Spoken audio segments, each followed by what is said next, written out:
Alhamdulillahirabbil alamin. Wassalatu wassalamu ala nabiyina Muhammadin wa ala alihi wa ashabihi wa man tabi'ahum bi ihsan ila yaumiddin. Amma ba'd. Kaum muslimin jamaah salat maghrib rahimani wa rahimakumullah. Alhamdulillah, kita di malam hari ini kembali mendapatkan nikmat dari Allah Subhanahu wa taala untuk kembali berkumpul di tempat ini, salah satu rumah dari rumah Allah Subhanahu wa taala, tentunya untuk kembali belajar mempelajari agama Allah Subhanahu wa taala. Di pertemuan kali ini kita melanjutkan bacaan kita terhadap kitab Umdatul Fiqh, pembahasan fikih praktis yang ditulis oleh Al-Imam Ibn Qudamah Al-Maqdisi rahimahullahu ta'ala.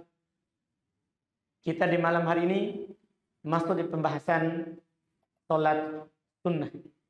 Setelah sebelumnya kita sudah selesai dari pembahasan sholat wajib dan ditutup dengan sujud sahwi. Kata beliau rahimahullah, babu sholatit tatawwu'. Bab sholat sunnah. Sholat sunnah dia disebutkan oleh ahli fikih, pengertiannya sholatun maksusah bi ta'atin ghairu wajib. Dia sholat khusus yang berisi ketaatan kepada Allah yang tidak wajib. Atau dengan pengertian lain dari ulama fikih juga, sholat sunnah itu adalah ismun lima syuri'a ziyadatan 'alal fara'id wal wajibat. Salat sunnah itu nama untuk apa yang disyariatkan sebagai tambahan terhadap salat fardu dan salat wajib. Itu dikatakan salat sunnah. Salat sunnah pada dasarnya dia secara kaifiat, yaitu cara melakukannya, sama dengan sholat wajib. Seperti yang kita jelaskan, di sholat wajib mulai dari takbir sampai salam. Hanya saja dia memiliki kekhususan yang tidak dimiliki oleh sholat wajib. Atau tidak bisa kita lakukan sholat wajib seperti itu. Di antaranya diambil dari hadits Nabi kita Muhammad SAW, sholat sunnah itu boleh dilakukan dalam keadaan duduk, walaupun mampu kita berdiri. Kalau kita mampu berdiri, dalam sholat wajib tidak boleh duduk, kan begitu. Tapi dalam sholat sunnah, walaupun kita mampu berdiri, boleh duduk. Tidak ada masalah. Ini namanya kekhususan sholat sunnah yang tidak boleh ada pada sholat wajib. Kemudian perbedaan kedua, sholat fardu, sebagaimana yang kita maklumi, wajib berjamaah bagi laki-laki. Bagi laki-laki, sholat sunnah tidak wajib berjamaah. Tidak wajib berjamaah. Boleh orang sholat sendiri, walaupun disunahkan berjamaah. Seperti sholat qiyam Ramadan, sholat tarawih. Sunnah berjamaah, tapi boleh orang sholat sendiri. Boleh orang melakukan, mengerjakannya secara tersendiri atau bersendiri. Walaupun yang dilakukan secara berjamaah itu lebih utama. Itu lebih utama. Kemudian sholat sunnah boleh dilakukan di atas kendaraan, walaupun bisa turun. walaupun kita bisa turun untuk sholat di bawah, tetap boleh dilakukan di atas kendaraan. Sementara sholat wajib tidak boleh di kendaraan, kecuali tidak bisa sama sekali turun. Akan keluar waktu kalau kita turun atau menunggu turun. Nah, ini baru boleh sholat wajib. Sementara sholat sunnah maka boleh dilakukan di kendaraan dengan syarat kita tidak bisa turun. Di antara juga perbedaannya, sholat sunnah boleh kita lakukan di mana kendaraan kita menghadap. Jadi kalau kendaraannya membelakangi Ka'bah atau menyampingi Ka'bah, kita sholat sunnah boleh tanpa menghadap ke kiblat. Tapi sholat wajib tidak boleh, harus menghadap kiblat. Harus menghadap kiblat. Ini perbedaan-perbedaan yang disebutkan oleh para ulama rahimahumullah taala antara sholat wajib dengan sholat sunnah. Secara hukum tentunya dimaklumi sholat wajib, siapa yang meninggalkannya karena sengaja kafir ijma'an. Kalau ada orang meninggalkan satu sholat saja karena sengaja, dia bilang saya tidak wajib sholat zuhur atau tidak wajib sholat maghrib kalau saya. Iya, seperti sebagian kelompok dalam Islam ada namanya Islam 3. Iya, Islam 3. Islam 3 itu hanya wajib baginya sholat 3 kali. Itu salah satu kelompok Islam. Mungkin kita tidak tahu, tapi itu ada kelompok seperti itu. Jadi yang wajib baginya 3 waktu sholat saja. Tidak ada, duanya hilang. Duanya hilang. Ini kelompok ini adalah kelompok yang kafir karena mengingkari kewajiban sholat 5 waktu secara sengaja. Adapun karena malas, maka dia sepakat telah jatuh dalam dosa besar, kafir atau tidak itu diperselisihkan. Sementara sholat sunnah tidak kafir, walaupun dia tinggalkan sengaja. Tidak kafir, walaupun dia tinggalkan dengan sengaja. Apalagi karena udzur. Apalagi kalau dia tinggalkan karena udzur. Dan di sini penulis akan menyebutkan 5 jenis sholat sunnah. Dimulai dengan rawatib, dan ini paling penting. Kemudian yang kedua witir. Kemudian nanti yang ketiga beliau akan jelaskan lagi sholat sunnah mutlak yang tidak terikat dengan waktu. Beliau akan sebutkan 5 bentuk. Kata beliau rahimahullah, wahya ala khamsati adrub.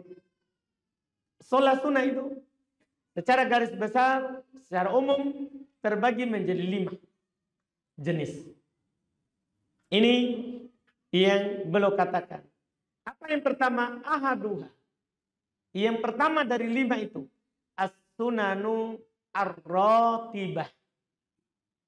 Sunnah rawatib. Sunnah rawatib ini dia adalah sunnah yang dia sangat dianjurkan, apakah itu sebelum atau setelah sholat wajib. Yang kita akan rinci sebentar.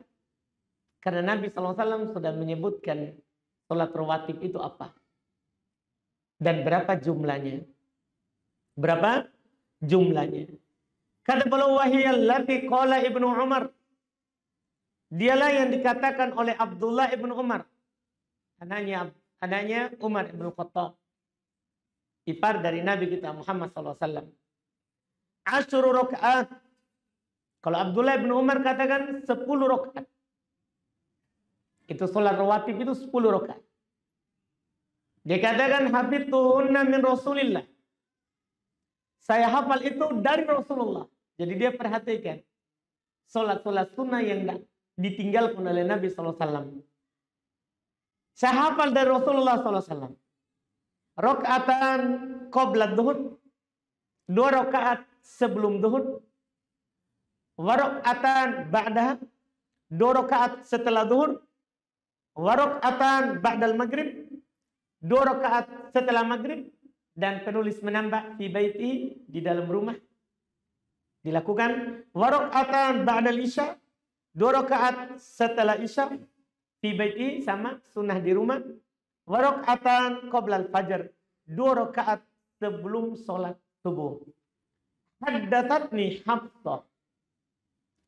Hafsah yaitu saudarinya, istri Nabi sallallahu alaihi wasallam bercerita kepadaku, anna Rasulullah sallallahu alaihi wasallam kana idza tala'al fajr wa adzana al muadzin shalla rak'atain. Ini penting sekali supaya tidak disalahpahami itu 2 rakaat sebelum subuh. Sebagian orang memahami 2 rakaat sebelum subuh itu maksudnya sebelum sholat, sebelum adzan subuh. Enggak. Setelah adzan subuh, sebelum sholat fardu. Kata beliau, Hafsah, saudari saya, kakak saya, menceritakan kepada saya bahwasanya Rasulullah SAW apabila terbit fajar, muadzinnya sudah adzan, sholat rakaatain, maka Rasulullah SAW sholat 2 rakaat. Ini antara adzan dan iqamah, ternyata itu sholat 2 rakaat sebelum sholat subuh. Wahuma akaduha. Kata beliau, dan 2 rakaat sebelum subuh inilah yang paling dianjurkan dari sholat rawatib yang lain. Ini semuanya 10. 2 rakaat sebelum zuhur dan 2 rakaat setelahnya. 2 rakaat setelah maghrib. 2 rakaat setelah isya dan 2 rakaat sebelum sholat subuh. Sebelum sholat fardu setelah adzan. Ini semuanya 10.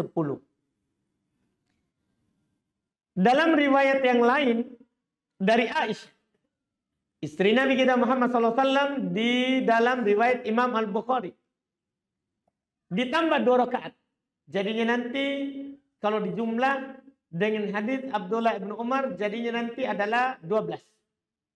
Kata Aisyah, anna Nabi sallallahu alaihi wasallam kana la yada'u arba'an qabla adh-dhuhri. Adalah Nabi sallallahu alaihi wasallam tidak meninggalkan 4 rakaat sebelum zuhur. Wa raka'atain qabla al-ghada. Dan 2 rakaat sebelum salat subuh. Jadi di hadis Aisyah ini ditambah 2 karena 4 sebelum zuhur. Demikian pula datang dalam hadis Ummu Habibah. Kalau hadis Ummu Habibah diriwayatkan oleh Imam Muslim. Kalau Abdullah bin Umar tadi itu Bukhari Muslim. Itu disepakati 10 rakaat itu paling sedikit. Kita jaga 10. 2 sebelum zuhur, 2 setelah zuhur, 2 setelah maghrib, 2 setelah isya, tidak ada setelah asar, tidak ada sebelum asar. Tidak ada sunnah khusus yang rawatib. Jadi 2 sebelum zuhur, 2 setelah zuhur, 2 setelah maghrib, 2 setelah isya, 2 sebelum sholat subuh. 10. Itu Bukhari Muslim. Dalam riwayat Imam Al-Bukhari ditambah oleh Aisyah bahwa Nabi tidak pernah meninggalkan 4 rakaat sebelum zuhur. Berarti kalau ditambah dari Ibnu Umar, berarti ini semuanya 12. Didukung apa yang dikatakan oleh Aisyah ini dalam hadis Ummu Habibah, riwayat Imam Muslim. Riwayat Imam Muslim. Beliau berkata, "Ma min 'abdin muslim yusalli lillahi kulla yaumin 12 rak'atan tatawwu'an ghairu fariidatin illa banallahu lahu baitan fil jannah." Tidaklah seorang hamba muslim salat karena Allah setiap hari 12 rakaat. Dia salat karena Allah setiap hari 2 rakaat, 12 rakaat. Tatawu'an, sunnah. Ghairu fariidah, bukan wajib. Kecuali Allah akan bangunkan untuknya rumah di surga. Ini yang kalau dijaga 12. Rincian 12 sudah tadi. Tinggal tambah saja 2 sebelum zuhur. Jadi tetap 10 di hadis Abdullah bin Umar. Kemudian ditambah saja sebelum zuhur 2 rakaat. Jadinya 4 sebelum zuhur. 2 kali salam, 2 rakaat salam, 2 rakaat salam. Ini yang disebutkan. Ini yang disebutkan dari sunnah rawatib. Dan beliau katakan di akhir tadi 2 rakaat sebelum subuh setelah adzan itu adalah 2 rakaat yang lebih dianjurkan daripada yang lain. Apa alasannya? Para ulama rahimahumullahu ta'ala menyebutkan alasannya. Pertama, Nabi sendiri yang katakan. Dalam hadis riwayat Imam Muslim, kata beliau, rakaata al-fajri khairun minad dunya wa ma fiha. 2 rakaat salat sunnah sebelum kita melakukan salat subuh, salat wajib. 2 rakaat sebelumnya itu lebih baik daripada dunia dan seisinya. Bukan dunia yang kita cari dari jam 8 sampai jam 5. Tapi seisinya. Itu ternyata lebih baik. Ya, 2 rakaat subuh dibandingkan dengannya. Makanya 2 rakaat sebelum subuh ini Nabi SAW tidak pernah meninggalkannya saat beliau safar dan mukim. Ketika safar, belum tidak sholat sunnah yang rawatib yang lain. Setelah duhur, sebelum duhur, setelah maghrib, setelah isya, tidak. Tapi sebelum subuh, belum lakukan. Makanya ini adalah alasan yang kedua jadinya. Sudah dia lebih baik daripada dunia dan seisinya. Dia juga tidak pernah ditinggalkan oleh Nabi SAW. Dalam hadis yang diriwayatkan oleh Imam Al-Bukhari, dikatakan oleh Aisyah radhiyallahu taala anha bahwasannya walam yakun yadahuma abada. Ini subhanallah, penukilan dari Aisyah radhiyallahu taala anha terkait dengan Nabi kita Muhammad sallallahu alaihi wasallam. Tidak pernah Nabi sallallahu alaihi wasallam meninggalkannya selama-lamanya. Dilakukan dengan cara yang ringan, tidak dipanjangkan bacaannya. Makanya kata beliau, kata penulis, wa yustahabbu tahfifuhuma. Sunnah kita melakukannya dengan ringan. Ini 2 rakaat ringan. Iya. Sampai saking ringannya, dalam hadis yang diriwayatkan oleh Imam Al-Bukhari dari Aisyah radhiyallahu taala anha, beliau berkata, karena Nabi sallallahu alaihi wasallam yukhaffifu rak'ataini allatain qabla salati subuh. Hatta inni la aqul hal qara'a bi ummil kitab. Katanya, adalah Nabi sallallahu alaihi wasallam meringankan 2 rakaat ini sebelum salat subuh. Sampai saya berkata, apakah dia baca Al-Fatihah? Saking ringannya itu Nabi lakukan. Sampai beliau berkata, apakah Nabi baca Al-Fatihah atau tidak? Saking ringannya. Ini yang beliau katakan. Terus kata penulis, wa fi'luhuma fil bait afdal. Kalau dikerjakan di rumah, adzan, kita wudu, kita lakukan sholat sunnah 2 rakaat sebelum subuh itu di rumah, itu lebih utama. Itu lebih utama. Kalau di rumah, kecuali kata para ulama, kalau antum sholat di rumah, antum tidak dengar qomat. Kan Nabi dulu kan belum lakukan di rumah karena orang tidak qomat kalau Nabi tidak keluar. Nanti Nabi keluar baru qomat. Iya. Demikian pula seharusnya seperti itu, maksudnya imam ada baru qomat. Kalau sekarang orang ada atau tidak imam, yang penting bunyi ini di atas. Qomat. Sunnahnya itu enggak. Karena Nabi SAW jelaskan bahwa al-muadzin amlak lil waqt wal imam amlak lil iqamah. Muadzin itu dia yang punya hak untuk waktu adzan. Tapi untuk qomat itu imam yang menentukan. Waktu qomat itu adalah imam yang menentukan. Makanya lihat imam baru orang qomat. Baru orang qomat. Makanya di sini nanti diperhatikan. Kalau imamnya cepat keluar, ya kita lebih baik sholat di masjid. Apalagi kita tidak akan dengar iqamah di rumah. Cuma kalau kita memang dekat rumah dari masjid, kita mendengar iqamah dan bisa datang cepat, maka sunnah dan lebih utama di rumah.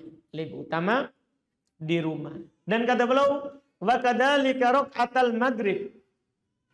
Demikian pula 2 rakaat setelah maghrib. Itu sunnahnya di rumah. 2 rakaat yang setelah maghrib. Iya, itu sunnahnya juga dilakukan di rumah. Ini yang dianjurkan karena Nabi kita Muhammad sallallahu alaihi wasallam beliau sholat setelah maghrib, setelah isya, itu beliau lakukan biasanya di rumah. Tapi sekali lagi ulama kita memberikan kita satu faedah, kecuali dikhawatirkan. Kalau kita pulang ke rumah, malah kita tidak bisa melakukannya. Pulang ke rumah, ada anak, ada istri, maka lakukan dulu di masjid. Daripada nanti di rumah, sudah banyak kebutuhan. Sudah banyak kebutuhan. Tapi ini lebih utama kalau memang bisa. Lebih utama di rumah kalau memang bisa. Ini sholat-sholat sunnah yang dikategorikan jenis pertama yang rawatib, yang selalu dianjurkan mengikuti sholat fardu, yang kalau bisa kita tidak meninggalkannya. Karena rata-rata para sahabat menukil dengan kata kana, menunjukkan teruslah Nabi lakukan. Dan apalagi pahalanya lebih besar. Pahalanya besar. Kalau kita jaga 2 rakaat sebelum subuh, itu lebih baik daripada dunia dan seisinya. Kalau kita mampu jaga 12, maka kita dibangunkan rumah di surga. Kita dibangunkan rumah di surga. Ditambah lagi nanti di hari kiamat, awal yang ditanya oleh Allah Subhanahu wa taala kepada kita kan tentang solat kita. Iya, itu yang pertama sekali ditanya. Sebagaimana dalam hadits Anas, awwalu ma yuhasabu bihil abdu yaumal qiyamah as-shalah. Yang pertama sekali yang akan dihisab, ditanya oleh Allah Subhanahu wa taala nanti kepada seorang hamba di hari kiamat adalah salat. In sholahat sholah sa'iru amali. Kalau baik, akan baik seluruh amalan. Jadi dia penentu. Wa in fasadat, kalau rusak, fasadat sa'iru amali. Rusak seluruh amalannya. Kata Nabi, ketika hamba ini kurang dalam sholat fardu, kurang khusyuk, kurang ini, maka Allah akan katakan, perhatikan, lihat coba sholat sunnahnya. Jadi sholat sunnah ini akan menutupi kekurangan yang ada dalam sholat wajib. Jadi jangan disepelekan. Memang dia sunnah, tapi bukan berarti kita bermudahan untuk meninggalkannya. Bermudahan untuk meninggalkannya. Nabi pernah ketiduran di sholat subuh. Mereka tidak bangun di sebuah perjalanan perang. Tidak bangun kecuali matahari sudah terang. Maka mereka bangun, tetap sholat sunnah 2 rakaat sebelum subuh, baru sholat subuh. Nabi pernah kedatangan tamu di sholat zuhur. Belum tidak sempat melakukan 2 rakaat setelah zuhur. Belum layani tamunya dan belum ganti setelah asar. Sholat 2 rakaat setelah zuhur, belum ganti setelah asar. Ini yang disebutkan saking pentingnya ini sholat. Makanya juga ini sebagai faedah terakhir, para ulama rahimahumullah ta'ala mereka menjelaskan bahwa sholat sunnah ini kalau kita sudah rutin melakukannya, boleh kita ganti kalau luput. Kita luput sholat sunnah sebelum subuh karena ketiduran misalnya, dan kita sudah biasa melakukannya, boleh kita ganti setelah sholat subuh. Boleh kita ganti setelah matahari terbit. Boleh. Demikian pula sholat sunnah rawatib yang lain. Adapun kalau kita tinggalkan sengaja, maka tidak sunnah untuk diganti. Tidak sunnah untuk diganti. Ini yang pertama. Insya Allah di pertemuan akan datang baru kita lanjutkan yang kedua, sholat witir. Karena terkait dengan witir, ini juga butuh sedikit pembahasan, agak panjang sedikit. Insya Allah kita akan ambil di pertemuan akan datang, takut nanti tidak cukup waktunya.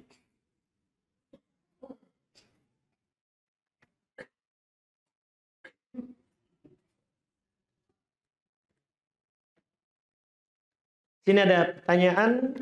Masya Allah. Buka kertas ini penuh. Izin bertanya Ustaz. BMKG menyatakan bahwa hari ini 08.11 akan terjadi gerhana bulan total. Khususnya Indonesia Tengah.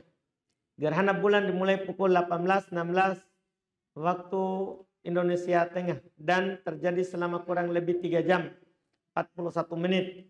Adapun puncak gerhana perkiraan 18.59 sampai 19.42. Kami ingin bertanya, apa rukun dan syarat dari sholat gerhana? Apakah dilakukan sendiri-sendiri atau berjamaah? Bagaimana tata cara sholat gerhana? Dan apakah Ustadz sendiri akan sholat gerhana bersama kami sehabis ta'lim ini? Mohon penjelasannya Ustadz. Insya Allah.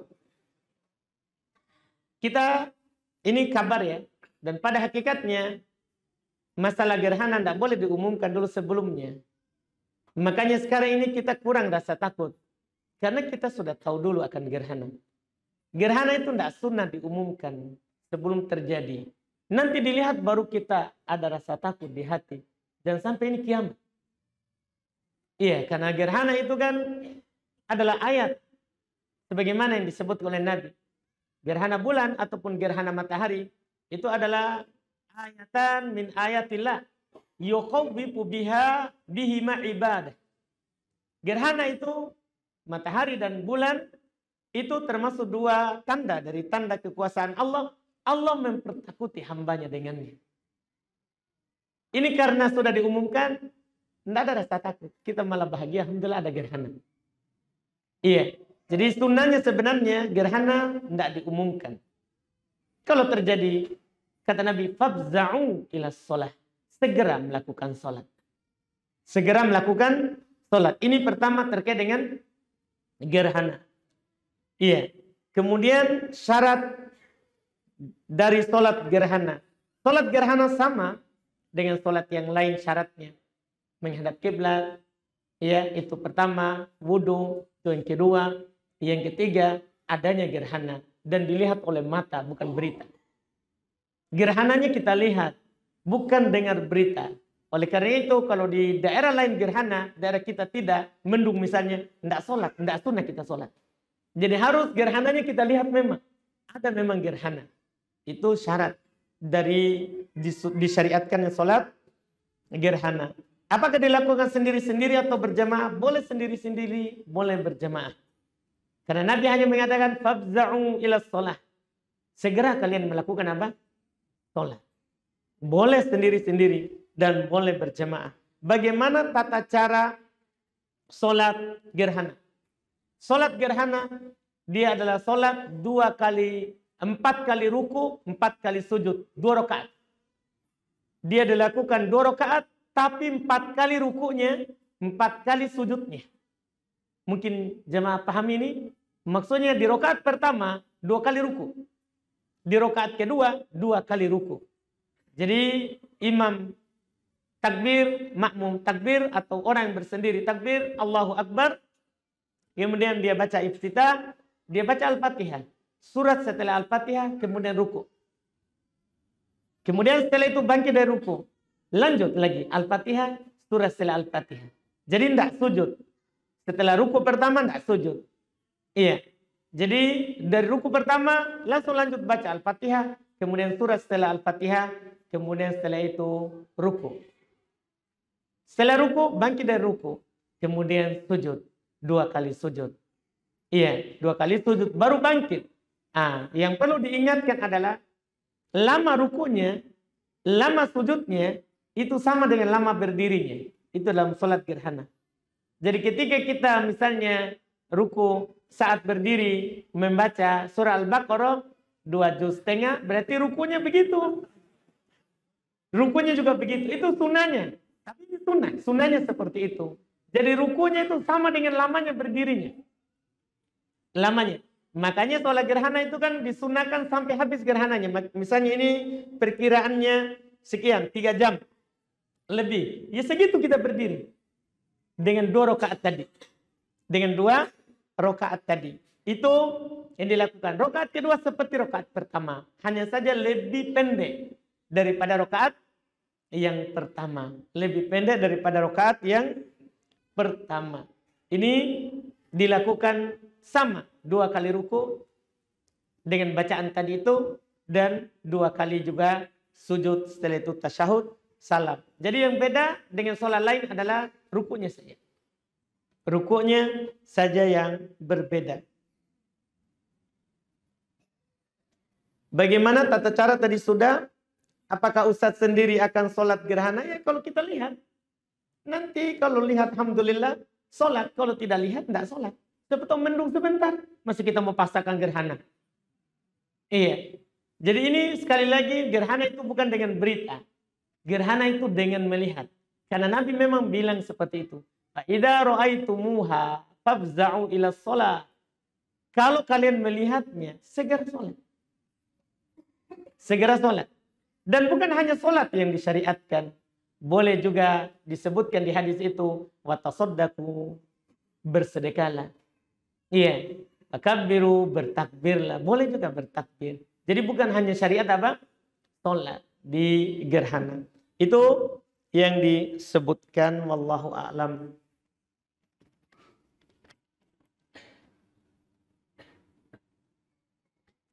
Bagaimana dengan, mohon nasihatnya Ustaz, bagaimana dengan istri yang kadang tidak menjaga hati suaminya? Yakni dia kadang terlalu begitu dekat dengan adiknya yang cowok.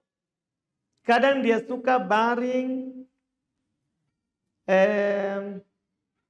rebahan bersama adiknya yang sudah dewasa. Kadang anak risih melihatnya. Pertama itu kita katakan itu kan mahramnya. Itu mahramnya. Kenapa kita cemburu sama? Iya, adiknya istri. Ini pertama dulu kita katakan kepada suami. Jangan sampai sebentar dibilang, wah hancur lagi saya. Iya. Gak usah tanya sama Ubaid kalau tentang istri, hancur lagi istri. Iya, seperti itu makanya saya bilang dulu. Kita salah dulu. Ini adiknya. Yang masalah itu kalau adik tak, dia berbaring bersamanya. Ini masalah. Ini kan adiknya. Mahramnya. Biasa orang cinta kepada adiknya, cinta antara kakak adik. Itu pertama kita katakan. Hanya saja bagi istri, kalau suaminya tidak suka, harus dia jauhi hal yang seperti itu. Karena termasuk hak suami terhadap istrinya, si suami itu memiliki hak bahwa istri ini harus selalu membuat suaminya ridho dan menjaga perasaannya. Itu haknya suami terhadap istri. Si istri harus menjaga perasaan suaminya. Ketika dia tahu bahwa suaminya tidak suka itu, jangan dia lakukan walaupun itu mubah. Walaupun itu boleh.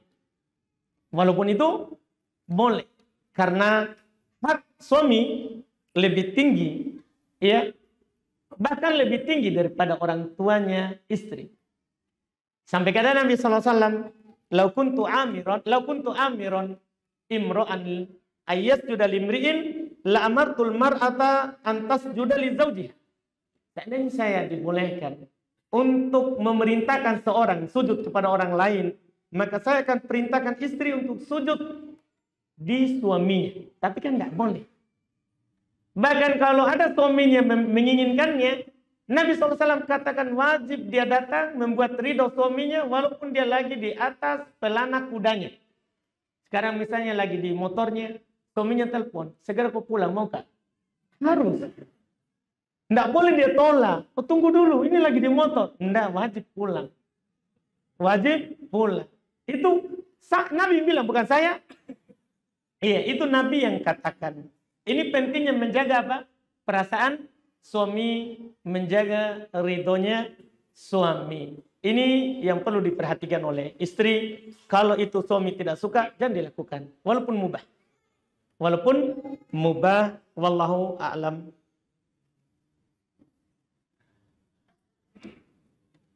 Saya masih SMA kelas 2. Saya sekolah di suatu yayasan yang berorganisasi. Setiap pagi diselenggarakan sholat duha berjamaah. Padahal yang saya tahu Nabi SAW tidak pernah melakukan sholat duha secara berjamaah. Bagaimana hukumnya Ustadz? Apakah saya setiap datang di sekolah langsung ke kelas saja? Pertama kita tanya ke lembaga itu, kenapa dia lakukan itu? Kalau hanya melatih bukan beribadah. Hanya mau melatih. Bukan untuk beribadah. Jadi kita sholat duha bukan niatnya ibadah kepada Allah. Tapi mau belajar saja. Mau mempraktekkan sholat duha. Tidak ada masalah. Kalau mau mengajarkan saja. Tapi kalau niatnya adalah sholat duha berjamaah dengan niat beribadah kepada Allah, maka itu bid'ah. Tidak ada tuntunannya. Tidak ada tuntunannya. Bagi kita kalau setelah tahu tidak ada tuntunannya, sampaikan kepada pihak situ, dinasihatkan kepada kepala sekolahnya misalnya, bahwa tidak boleh sholat duha secara berjamaah. Pihak sekolah cuma menganjurkan saja. Silakan ini jam sholat duha. Sholat sendiri-sendiri. Itu dilakukan. Adapun sholat berjamaah, sholat duha tidak boleh berjamaah. Tidak ada tuntunannya. Dia nasihatkan. Kalau diterima, alhamdulillah. Kalau tidak diterima, maka itu hidayah dari Allah. Kalau bisa kita menghindar. Tapi kalau tidak bisa, ya tidak bisa juga keluar dari sekolah itu, maka bersabar saja. Lakukan dengan hati mengingkari. Iya, wallahu alam. Bagaimana hadis Rasulullah mendoakan orang yang sholat 4 rakaat sebelum asar? Itu nanti masuk di sholat mutlak, sholat sunnah yang tidak rawatib. Sama dengan sebelum maghrib, kan ada anjuran untuk sholat 2 rakaat, tapi kita belum singgung itu. Itu bukan rawatib. Itu nanti masuk di sholat sunnah yang mutlak, anjuran mutlak dari Nabi SAW bagi siapa yang mau. Misalnya Nabi katakan, nanti kita akan sebutkan, Sallu qoblal maghrib, sallu qoblal maghrib, sallu qoblal maghrib. Bukhari Muslim, hadis Bukhari Muslim. Tapi 3 kali Nabi ulang, sholatlah sebelum maghrib, sholatlah sebelum maghrib, sholatlah sebelum sholat maghrib, setelah adzan. Kata Nabi, liman sya'a. Pada kali yang ketiga, bagi yang mau. Itu namanya anjuran mutlak. Bagi yang mau. Ini kita belum singgung. Nanti ada jenisnya. Masih? Mana? Alhamdulillah. Apa jika seorang imannya lemah bisa masuk kategori munafik? Enggak. Iya, belum tentu. Kalau seorang imannya lemah langsung kita bilang apa? Munafik. Munafik itu kan Pak, ada 2 bentuk. Ada nifak itikodi, ada nifak amali. Nifak itikodi itu dia hanya menampakkan kalau dia Islam, dia beriman, tapi hatinya kafir. Ini kan kafir Pak, bukan munafik. Ini kan orang punya iman. Kalau ketika kita bilang imannya lemah, berarti ada imannya. Hanya saja lemah. Kalau ini fasik dengan maksiatnya, tapi masih beriman dengan keimanan yang ada dalam hatinya. Ada munafik amali, amalan. Yaitu seperti kalau berjanji, diingkari, dia berucap, dia dusta. Itu kalau diberi amanah, dia khianati. Itu namanya yang menifak amali, tidak kafir. Itu tidak kafir. Itu masih muslim. Masih muslim. Intinya yang disebutkan ini, orang yang lemah imannya itu tidak kafir. Kalau hanya lemah imannya itu tidak kafir. Bagaimana hukumnya jika seorang terjerat dengan utang riba, lalu orang tersebut tidak bisa membayar utangnya, lalu si pihak penagih utang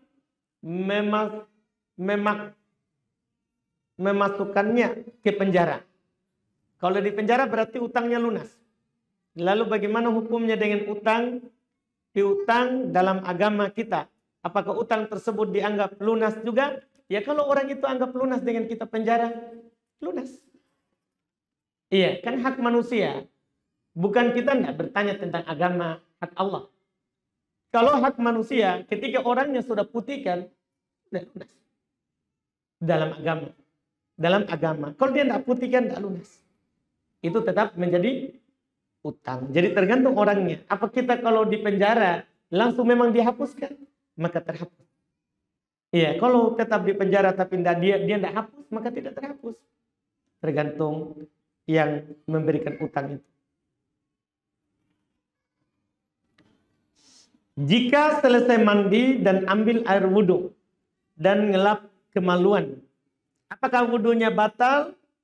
Lapnya pakai apa? Kalau pakai handuk, tidak batal. Kalau lapnya pakai handuk, itu tidak batal, tidak ada silang pendapat. Yang ada perselisihan itu kalau disentuh langsung. Lapnya langsung pakai tangan, bukan pakai handuk. Ini diperselisihkan. Ada yang menyatakan batal berdasarkan hadis Nabi SAW bersabda, "Man massa dzakarahu falyatawaddo."